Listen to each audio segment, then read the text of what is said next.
Good morning, children. Today, in continuation to the Russian Revolution, we will study, or we will see rather, what changed after October. Now, you see, the Bolsheviks were totally opposed to private property. They were of the opinion that property is for the common goods, and most of the industries, most of the property were controlled by industrialists. So at this time, the first thing what they did was they nationalized the banks and the industries. Then the government took over the ownership and the management of these factories and banks.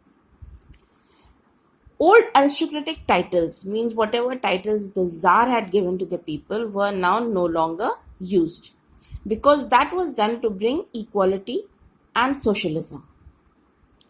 The Bolshevik Party got a new name, and now it was known as the Russian Communist Party. They conducted elections for the Constituent Assembly but failed to gather support because they could not get the support of some of the Soviet people or the Russian people because they were in touch with the other European countries. And by this time, there was only one party in Russia. And that party had full control of everything. By this time, they had also developed a secret police which punished anybody who was against the Bolsheviks or who criticized the Bolsheviks. They tried to experiment with art and architecture. New buildings were coming up, new things were being made. But people were dissatisfied because there was too much of censorship. Means nothing could be printed or published. अच्छा, अब continuation में हम पढ़ेंगे कि अक्टूबर revolution के बाद क्या बदला. सबसे पहले तो बॉल्शेविक्स ने जितनी भी प्राइवेट प्रॉपर्टी थी, इंडस्ट्रीज थी, बैंक्स थे, उन सबको नेशनलाइज कर दिया, राष्ट्रीयकरण कर दिया. वो सब सरकार के अधीन हो गए, सब गवर्नमेंट के हो गए. उसके बाद उन्होंने उन सब की ओनरशिप ले ली और मैनेजमेंट में गवर्नमेंट सीधे तौर पर आ गई. उसके बाद क्या क्या, जार ने कुछ लोगों को कुछ टाइटल्स दिए थे, वो सारे टाइटल्स अब अबॉलिश हो गए, खत्म कर दिए गए. एक ही पार्टी अब रशिया में रह गई, वो थी बोल्शेविक पार्टी, और उसका भी नाम बदल गए, अब रशियन कम्युनिस्ट पार्टी हो गया. इस पार्टी ने एक कॉन्स्टिट्यूएंट असेंबली बनाई, लेकिन इसको सारे लोगों का सपोर्ट नहीं मिल पाया था. 1915 तक रशिया में एक ही पार्टी थी और सारे ट्रेड यूनियंस उसी के कंट्रोल में थे. उस समय तक एक सीक्रेट पुलिस बनी, अभी भी रशिया की सीक्रेट पुलिस है, केजीबी, जो भी बॉल्शेविक्स को क्रिटिसाइज करता था या उनके खिलाफ जाता था, वो उनको बहुत सिवियरली पनिश करती थी. और पर लोग जो थे वो थोड़े नाराज और थे और खुश नहीं थे, क्योंकि बहुत ही ज़्यादा सख्ती और पाबंदी लगी थी. ये देखिए, इस फोटो में आप लोग देख सकेंगे, ये एक नई सोवियत की ड्रेस है और ये वर्कर्स का डेमोन्स्ट्रेशन हो रहा है. Is that clear?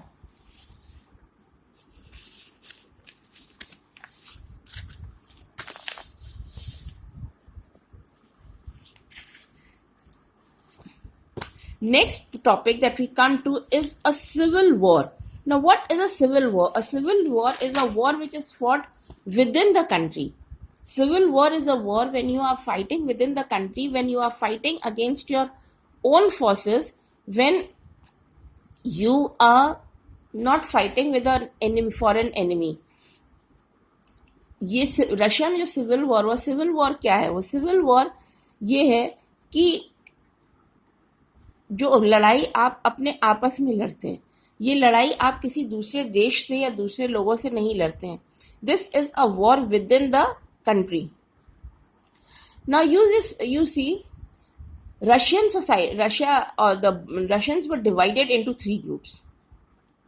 सारे लोग तो एक पार्टी को नहीं सपोर्ट कर सकते थे. एक थे the Reds. The Reds were the Bolsheviks who wanted redistribution of the land. Redistribution of the land means they wanted the land given back to the peasants. Then there were the Greens. They were socialist revolutionaries who wanted to bring socialism. Then there were the Whites. They were pro-Tsarist, means they were aristocratic people who favored the Tsar. And these people had the support of America, France, Britain and Japan because of the growing influence of socialism. Russia में इस समय 3 groups थे. एक Reds थे जो बॉल्शेविक्स थे, जो land का डिस्ट्रीब्यूशन चाहते थे. ग्रीन्स थे जो सोशलिस्ट रेवोल्यूशनरीज थे. वाइट्स थे जो जार के सपोर्ट में थे और वो रशिया, उनको अमेरिका, फ्रांस, इंग्लैंड, जापान इन सब का सपोर्ट था क्योंकि सोशलिज्म बहुत ज़्यादा बढ़ रही थी और ये लोग कैपिटलिस्ट थे. ये सोशलिज्म नहीं चाहते थे. उसके बाद ये हुआ, the Bolsheviks ordered the redistribution of land and so many of the soldiers who were actually peasants or farmers, they left the army and wanted to go home to get the land. Then the whites took harsh steps against peasants who seized the land. Now there were some people who were taking the land forcibly. So the whites, those people, they were very harsh, they were very severe, cruel to these people. But by 1920, the Bolsheviks controlled everything. By this time, they had even come to Central Asia, but they were very, very cruel and brutal in the name of defending socialism. Most of them were given provincial autonomy, means they could control their own or rule their own state. Autonomy means the independence or the freedom to rule their own states. But most of the people in Central Asia were nomads. Nomads were people who lead a wandering life or wander from place to place in search of food and jobs. So the Russians did not like this and they were, that is why, cruel to them and did not approve of their lifestyle, but they were still successful in winning over them and making, including also that in the Russian nationalists or in the Soviet Party or the USSR, United Socialist Soviet Republic. अब उसका पहले हमने बताया Russia में 3 groups थे, एक Reds थे, Green's थे और वाइट्स थे. उसके बाद बॉल्शेविक्स चाहते थे लैंड का रीडिस्ट्रीब्यूशन हो. अब जब उन्होंने लैंड का रीडिस्ट्रीब्यूशन अनाउंस किया तो काफ़ी जो सोल्जर्स थे वो वैसे तो किसान थे, तो वो वापस अपने घर जाना चाहते थे ज़मीन लेने के लिए. इधर जब किसान ज़मीन ज़बरदस्ती ले रहे थे तो जो वाइट्स थे, जो एरिस्टोक्रेट्स थे या जो जार के सपोर्टर्स थे, उन लोगों ने उनसे बहुत क्रूअली बिहेव किया. 1920 तक बॉल्शेविक्स ने पूरा कंट्रोल कर लिया. उसके बाद वो सेंट्रल एशिया में आए, वहाँ वो बहुत ही क्रूअल थे और वो जो बंजारे थे, नोमैड्स थे, उनके लाइफस्टाइल उनको पसंद नहीं आया था. लेकिन फिर भी किसी भी मतलब कुछ करके वो पूरा सब कुछ सोवियत यूनियन में और यूएसएसआर में जोड़ने में सफल हुए. The last topic of the day that we will do is the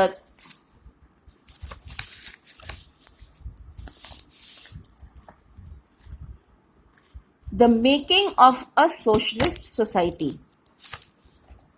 The making of a socialist society, or how Russia became a socialist country. First of all, during the Civil War, as I already told you, all banks and everything were nationalized. Everything was now under government control.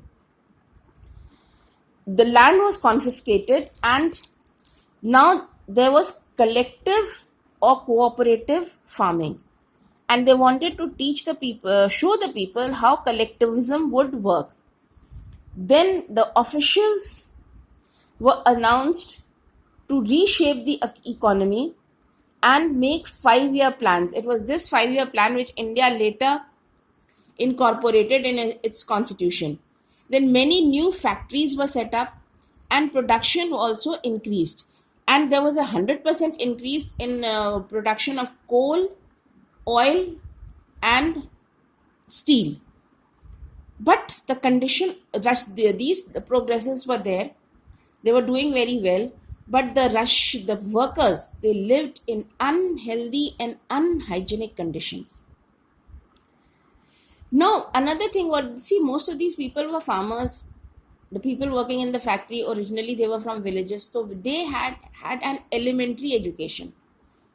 So a new thing they started was extended schooling or night classes later on, where the farmers, they could enter universities, they could go to the universities. Now women were also working in factories, so they introduced the system of creche. Creche was the place where the children were taken care of. The small children who were not going to school were taken care of.